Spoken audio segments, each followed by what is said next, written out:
Assalamualaikum warahmatullahi wabarakatuh. Alhamdulillah, hamdan wa syukranillah, salatan wa salaman ala rasulillah, amma ba'du. Segala puji bagi Allah yang telah memberikan rahmat, berkat, dan hidayatnya. Pada presentasi kali ini, presentasi pertama pada mata kuliah Al-Quran dan Hadis yang menyangkut materi tentang nuzulul Quran. Sebelum membahas nuzulul Quran lebih dalam, saya ingin memperkenalkan rekan kelompok saya. Yang pertama ada saya sendiri, Atala Muhammad. Selanjutnya ada Siva Fauziah. Yang ketiga ada Putri Naisa Rahayu. Yang keempat ada Arif Ananda. Yang kelima ada Putri Cahya Andriani.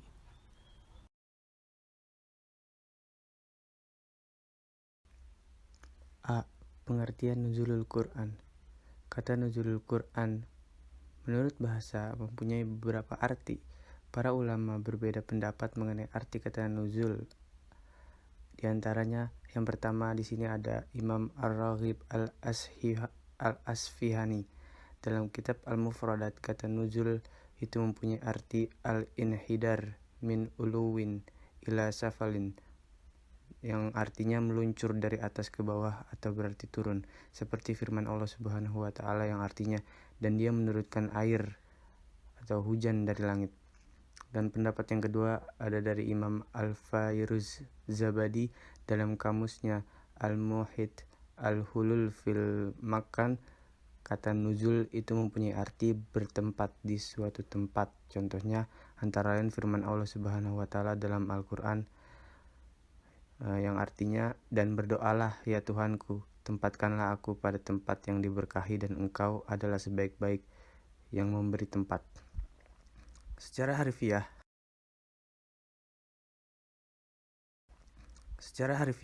atau secara bahasa nuzul Quran berasal dari kata nuzul yang berarti turun dan Quran yang biasanya kita kenal sebagai kitab suci. Jadi secara bahasa nuzul Quran berarti turunnya Al-Quran. Secara istilah nuzul Quran berarti peristiwa penting dalam peristiwa penurunan Al-Quran secara keseluruhan, diturunkan dari Lauhul Mahfuz ke Baitul Izzah di langit dunia hingga diturunkan secara berangsur-angsur kepada Rasulullah SAW sesuai dengan peristiwa-peristiwa dalam jangka waktu kurang lebih 23 tahun. Proses tahapan nuzulul Quran. Yang pertama, Al-Quran di Lauh Mahfuz. Al-Quran di Lauh Mahfuz merupakan tahap pertama di mana Al-Quran diturunkan, dalam arti bahwa Allah menetapkan keberadaannya di sana.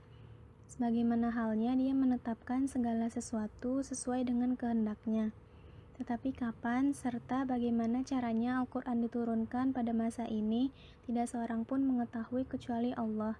Sesuai dengan firman-Nya dalam Quran Surat Al-Buruj ayat 21-22 yang artinya, bahkan yang didustakan mereka itu ialah Al-Quran yang mulia yang tersimpan di Lauh Al-Mahfuz. Lauhul Mahfuz dapat diartikan sebagai tempat di mana di dalamnya tersimpan takdir, qada dan qadar Allah. Mengenai wujud Al-Quran di Lauhul Mahfuz, tidak ada riwayat yang secara khusus menjelaskan.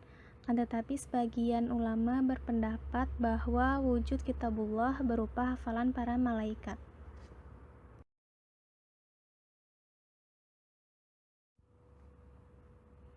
Selanjutnya, diturunkannya Al-Quran secara sekaligus. Dari Lauh Al-Mahfuz ke Bait Al-Izzah di As-Sama'i Ad-Dunya. Seperti firman Allah dalam Quran Surat Ad-Dukhan ayat 3 yang artinya, sesungguhnya kami menurunkannya pada suatu malam yang diberkahi, dan sesungguhnya kamilah yang memberi peringatan. Dan Quran Surat Al-Qadar ayat 1 yang artinya, sesungguhnya kami telah menurunkannya Al-Quran pada malam kemuliaan. Beberapa hadis juga menguatkan pernyataan ini. Salah satunya yaitu hadis riwayat Hakim dan Baihaqi yang artinya Al-Quran diturunkan pada malam Qadar sekaligus ke Sama'i Ad-Dunya. Hikmah diturunkannya Al-Quran secara sekaligus yaitu sebagai wujud dari keinginan Allah yang maha bijaksana, kemauannya yang maha pasti, dan kekuasaannya yang maha besar.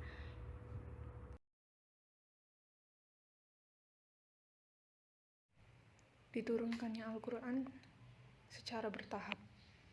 Al-Quran diturunkan secara berangsur-angsur pada Nabi Muhammad selama masa risalahnya. Ulama berbeda pendapat tentang masa risalah tersebut.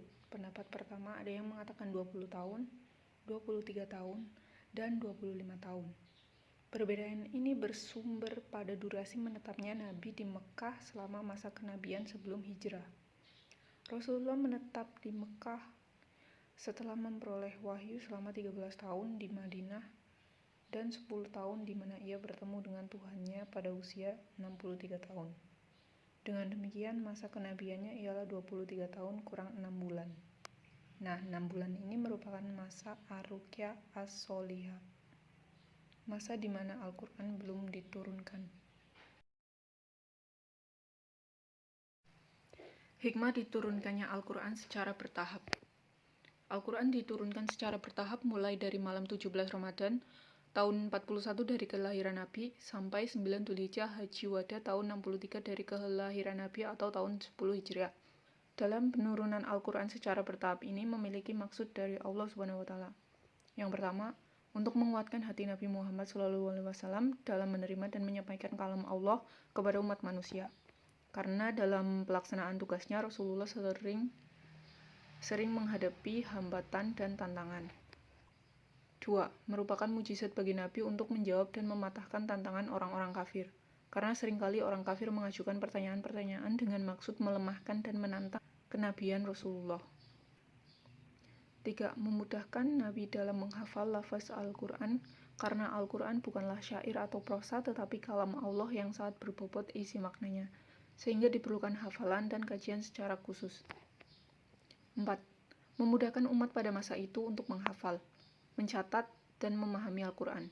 Karena Al-Quran turun secara berangsur memudahkan Nabi untuk menghafal dan memahaminya, juga memudahkan umat Islam untuk menghafal dan memahami karena masih banyak yang buta huruf. Memberi kesempatan kepada umat Islam untuk meninggalkan sikap mental atau tradisi-tradisi jahiliyah yang negatif secara berangsur-angsur untuk memperbaiki akhlak. Yang terakhir, sebagai sumber hukum yang menyesuaikan dengan peristiwa yang terjadi di kehidupan Rasulullah dan para sahabat. Karena Kritik orientalis mengenai nuzulul Quran. Teori pengaruh menimbulkan berbagai asumsi yang diajukan oleh sarjana Yahudi dan Kristen dalam beberapa karya mereka dalam studi Al-Quran, Verbum de Studis. Karya sarjana Barat modern yang mengawali gagasan pengaruh dengan berupaya melacak sumber-sumber Al-Quran bermula pada tahun 1833 dengan publikasi karya Abraham Geiger, What had Muhammad aus dem Judentum aufgenommen, yang artinya apa yang Muhammad pinjam dari Yahudi. Dalam karya tersebut, Geiger berupaya melakukan riset ilmiah guna membuktikan Muzayyin 204 jurnal studi ilmu-ilmu Al-Quran dan hadis akan adanya pengaruh Yahudi dalam Al-Quran yang diadopsi oleh Nabi Muhammad. Karya Geiger ini awalnya ditulis ke dalam bahasa Jerman pada tahun 1833 di Wiesbaden. Kemudian diterjemahkan ke dalam bahasa Inggris oleh F.M. Young pada tahun 1896 dengan judul Judaism and Islam.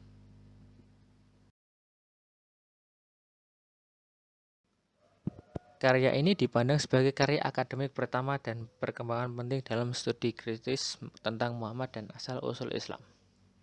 Dengan menggunakan pendekatan historical criticism atau kritik historis, Geiger telah memberi pengaruh yang sangat luar biasa bagi perkembangan studi Islam di Barat mengenai polemis tentang studi Al-Quran, khususnya teori pengaruh yang dimunculkannya pada abad ke-19.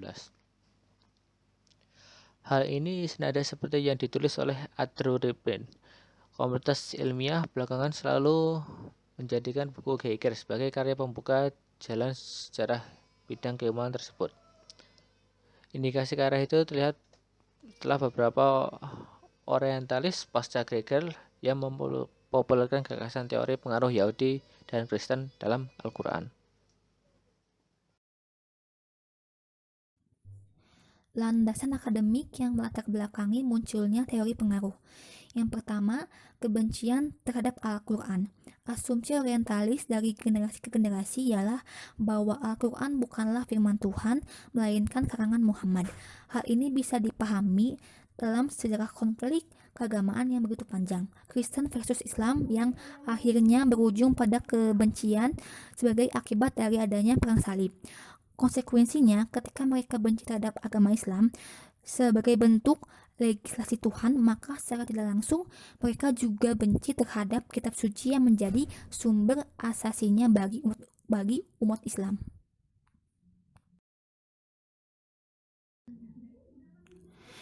Yang kedua, penilaian negatif terhadap sosok Nabi. Image negatif tentang Nabi Muhammad dalam kajian dan literatur sejarah Barat, khususnya di Eropa, sudah mulai tersebar dan tampak pada tahun 1120.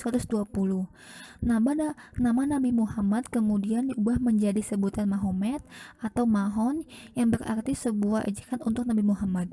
Sementara Mahon, sebagaimana yang dikemukakan oleh Montgomery Watt dalam tulisannya Muhammad Prophet and Statement, menyebutkan bahwa sebutan Mahon berarti pangeran kegelapan atau nama untuk kejahatan.